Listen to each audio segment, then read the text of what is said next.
Il faudra évidemment jamais sacrifier quoi que ce soit aux enjeux de santé de la population. Mais il faut aussi à un moment donné éviter que l'après-crise ne fasse plus que de dégâts que la crise elle-même.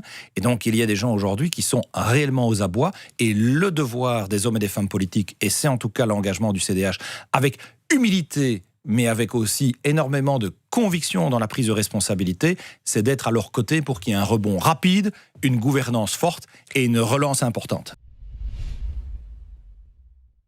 On sait que la situation politique est complexe. On l'évoquait, il y a un an, on votait. Est-ce que, Maxime Prévost, on va devoir aller revoter ? C'est en tout cas ce qui doit certainement être évité. Ce serait un terrible aveu d'échec et franchement, pour la génération d'hommes et de femmes politiques qui est la mienne, ce serait vraiment à en perdre son latin. Est-ce que ce n'est pas déjà un échec, un an après, d'avoir toujours pas de gouvernement fédéral stable ? Si, certainement qu'en soi, c'est assez problématique, mais ce serait particulièrement regrettable si on devait, après une crise aussi majeure que celle que nous traversons, une crise sanitaire que nous n'avons plus connue depuis des décennies, qui se dédouble d'une crise climatique qui n'a pas disparu, d'une crise sociale majeure, d'une crise économique avec des indépendants qui sont à l'agonie, avec un secteur non marchand qui doit être revalorisé, une crise budgétaire sans précédent. Si après cette lasagne de crise, les hommes et femmes politiques de ma génération ou qui sont aux responsabilités ne sont pas capables d'un sursaut pour pouvoir mettre de côté leurs éléments idéologiques qui doivent passer au second plan pour pouvoir garantir une relance efficace et une action publique efficace, c'est à désespérer de faire de la politique.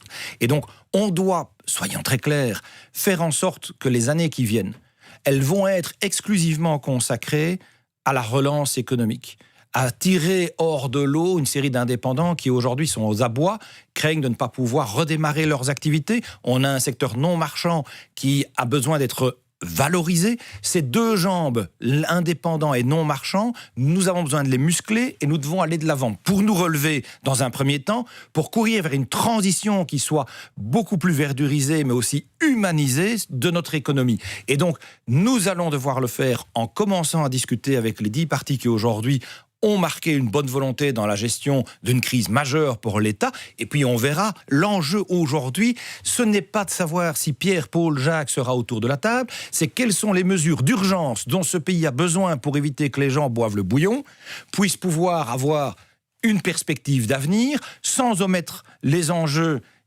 notamment climatique, puisque la crise n'a pas disparu, sans être dans du dérapage budgétaire intégral et en humanisant nos relations de travail, notre relation au temps. De ces plans de relance, chaque parti évoque son plan de relance, comme si c'était un peu d'ailleurs un nouveau programme électoral.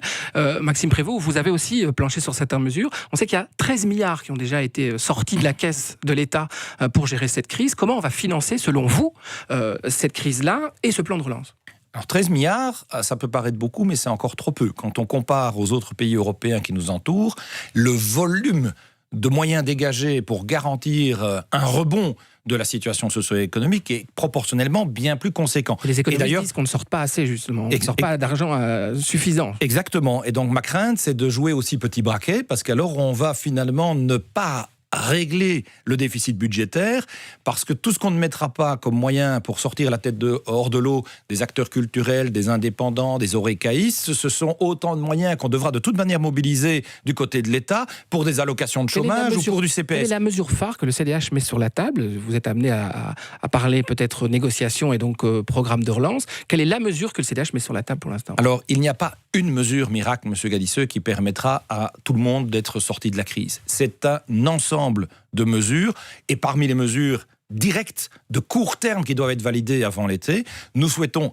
exonérer effectivement des cotisations et charges patronales une série d'indépendants, réduire la TVA pour les orecaïstes à 6, voire à 3% pour tout ce qui est takeaway, qui effectivement en cette période a connu un boom particulier. Nous souhaitons également que les acteurs culturels puissent être enfin pleinement reconnus avec un travail sérieux sur le statut, non seulement son élargissement, des conditions d'accès pour que tous ceux qui travaillent dans les plateformes artistiques, les techniciens aussi, les maquilleuses, puissent être intégrés et bénéficiaires de ce statut qui reste peau de chagrin et qui doit lui-même être revalorisé.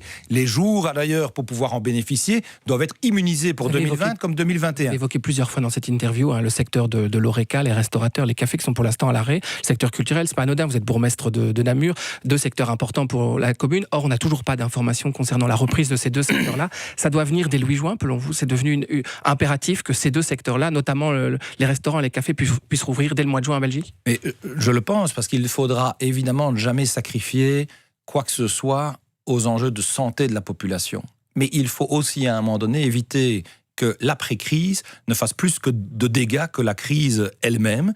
Et donc, il y a des gens aujourd'hui qui sont réellement aux abois. Et le devoir des hommes et des femmes politiques, et c'est en tout cas l'engagement du CDH, avec humilité, mais avec aussi énormément de conviction dans la prise de responsabilité, c'est d'être à leur côté pour qu'il y ait un rebond rapide, une gouvernance forte et une relance importante. Merci Maxime Prévost d'avoir été notre invité ce matin.